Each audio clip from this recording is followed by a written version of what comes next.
Então, meus queridos de Jair, Mazé e Sani, todos aqueles que em pensamento estão aqui conosco, encarnados e desencarnados, dando sequência, né, ao livro Perturbações Espirituais, do espírito Manuel Filomeno de Miranda, o serviço social da prefeitura, alertado, tentou maquilar a casa, tomando providências rápidas para diminuir a situação de desprezo que existia, fazendo promessas de modificar as estruturas do edifício e os métodos de educação das crianças ali residentes. O benfeitor, embora lamentando a forma em que ocorreu o fato, agradeceu a Deus a sua interferência, eliminando um foco de degradação e criminalidade que pervertia as crianças sofredoras e malsinava-lhes o futuro. Só para não ficar perdido e contextualizar, né, o reinício da leitura, lembra que a equipe espiritual tinha ido visitar um orfanato e lá eles viram que tinha um servidor que era totalmente desequilibrado, totalmente desarmonizado com o bem e se aproveitava das crianças.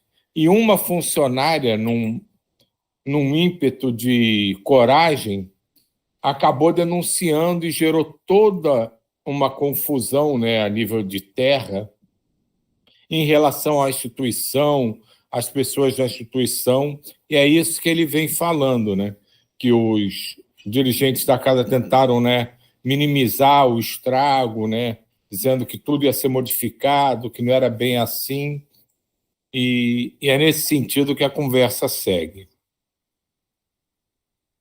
No tumulto estabelecido, nas providências apressadas para diminuir a responsabilidade dos envolvidos,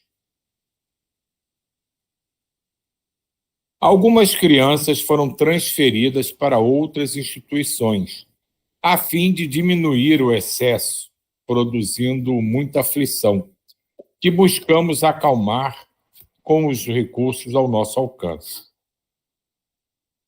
A cidade foi sacudida pelos comentários da frivolidade, sem que reais providências fossem tomadas pelas autoridades e pelo próprio povo para evitar ocorrências de tal porte, sendo um fenômeno a mais no dia a dia que logo passaria a plano secundário, assim que sucedesse algo semelhante ou de pior efeito moral a que se estava acostumado.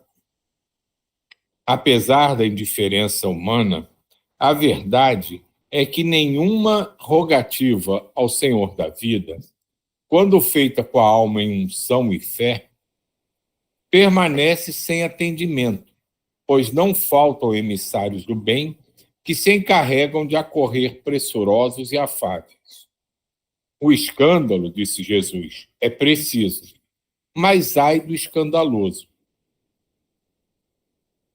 Isso é uma coisa que a gente já viu várias vezes, né, no livro, né, nos vários livros, né, em várias situações que a gente comenta aqui, né, que às vezes a situação gerada num local, ou numa instituição, num lar, ou onde quer que seja, em termos de terra, ela acaba se envolvendo nas questões terrenas puramente e fica muito difícil que naturalmente ela seja resolvida.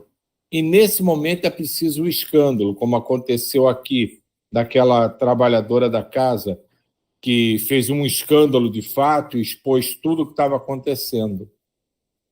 E muitas vezes na nossa vida, no nosso dia a dia na Terra, é preciso o escândalo para as pessoas tomem consciência do que está acontecendo e, através dele, busquem a modificação. Mas Jesus sempre deixou claro que muitas vezes o escândalo será necessário, mas o protagonista daquele evento deverá pagar a sua conta sobre tudo o que gerou, para o bem e para o mal.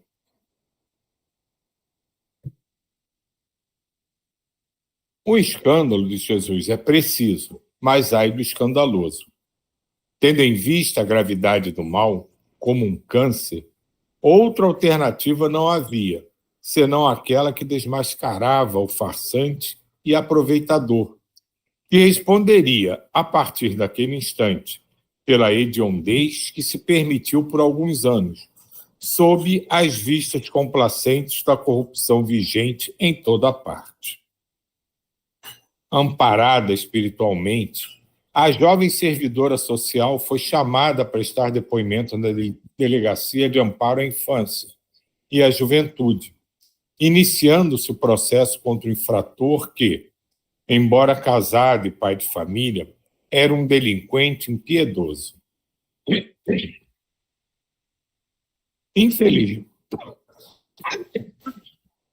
Infelizmente, a pedofilia é crime terrível, embora nem sempre reconhecida pelas leis.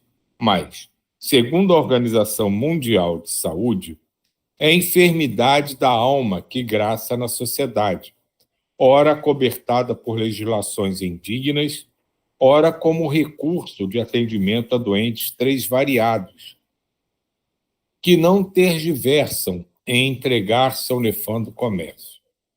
São considerados como crimes ou atos praticados pelos pedófilos, quais a libidinagem e a ação sexual com crianças, pré-púberes e adolescentes.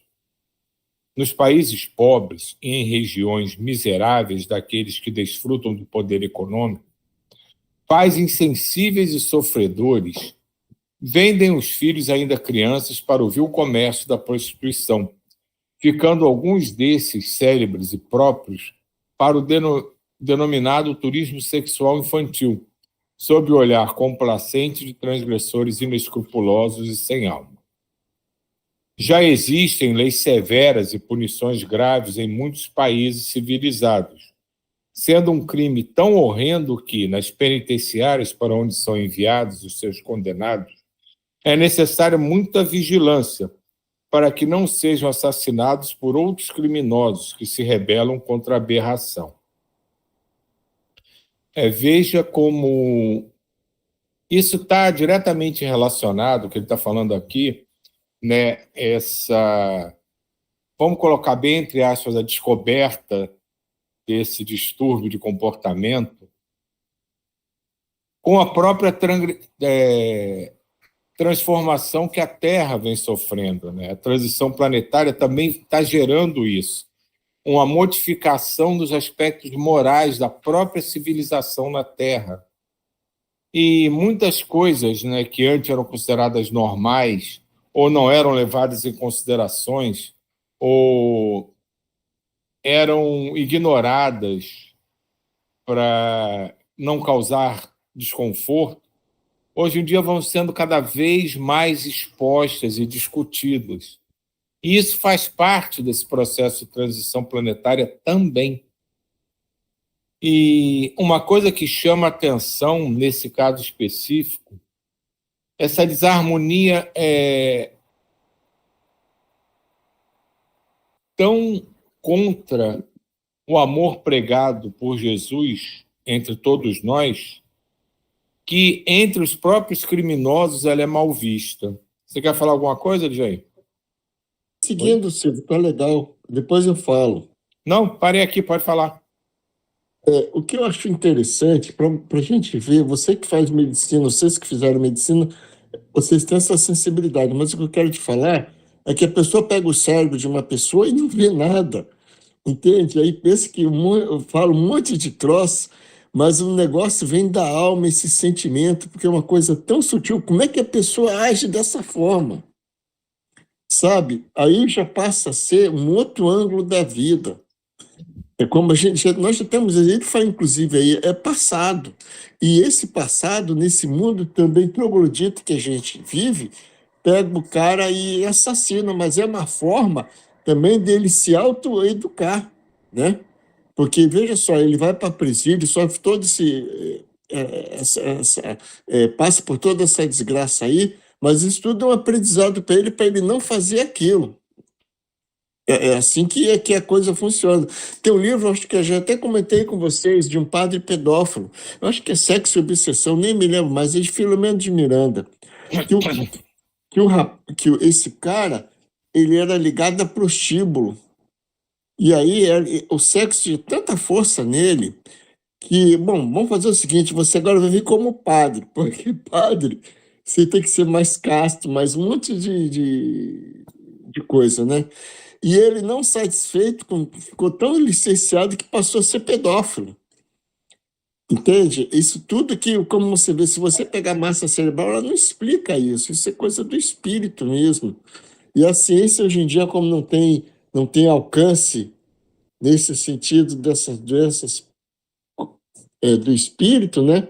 Passa por esse sofrimento todo. Só isso que eu queria falar. Não, tu chamou de um ponto, né, que é exatamente isso, porque a gente está falando de um aspecto específico, né, da personalidade humana, mas existem várias coisas que a gente traz que não são consideradas tão hediondas quanto a pedofilia, né, para a humanidade, mas que são extremamente prejudiciais da mesma forma para o indivíduo em si, né? A pessoa que é violenta, raivosa, o usurário, né? Tudo isso são coisas que talvez a sociedade não considere tão danoso, mas que individualmente para cada um pode trazer um mal incrível. E é exatamente o que você falou, ninguém traz isso na mente, no cérebro.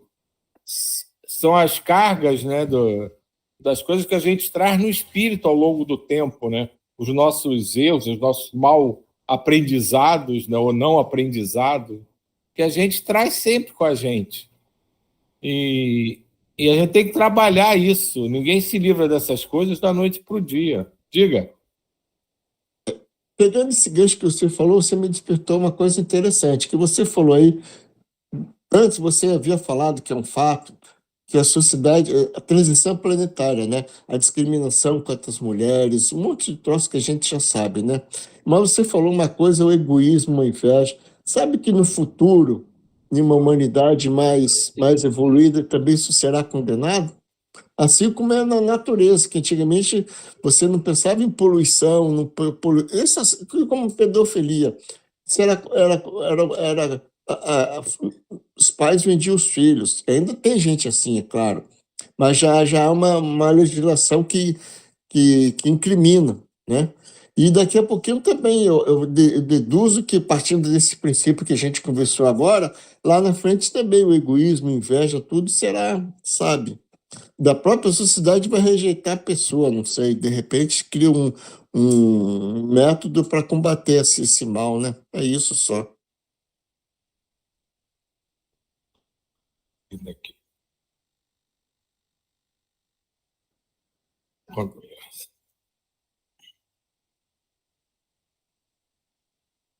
Os desafios e as soluções. Permanecemos no lar infantil auxiliando os generosos benfeitores espirituais que contribuíam em favor dos residentes, mesmo sob as lamentáveis condições, realizando um trabalho de limpeza psíquica com destruição das larvas mentais e dos clichês de pensamento injuriosos que empestavam o ambiente. Lugares existem onde a negligência campeia que se transformam em verdadeiros pântanos psíquicos, mas mesmo aí, sempre luz a misericórdia do céu, que se esparge por todo o universo, e não faltam espíritos gentis que se candidatam a servir nos mais escusos e hediondos.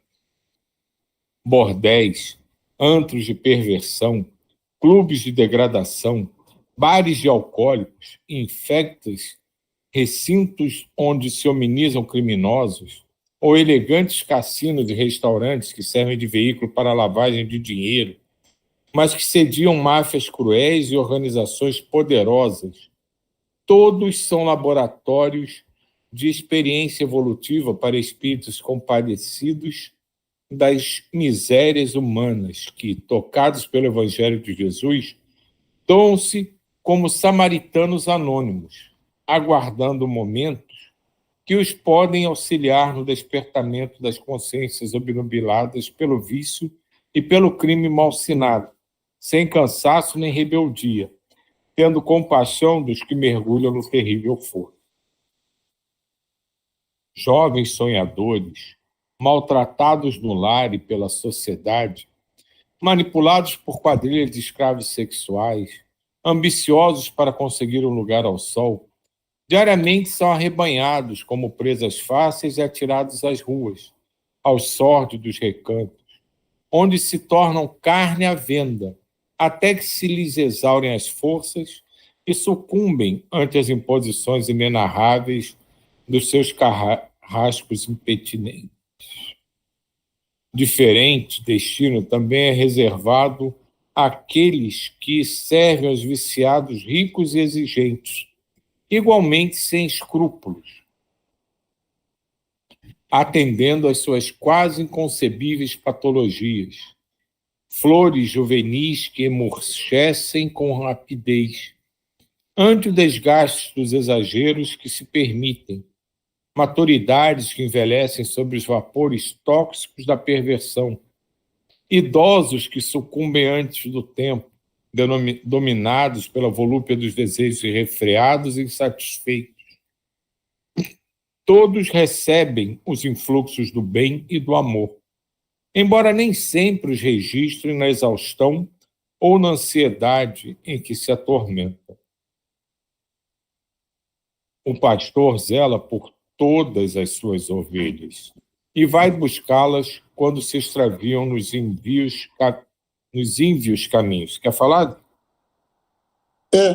Eu queria justamente falar, que eu estava tentando me lembrar um livro que eu acabei de ler. Eu não me lembro, eu acho que justamente isso. E é um livro muito interessante, Silvio. O que acontece?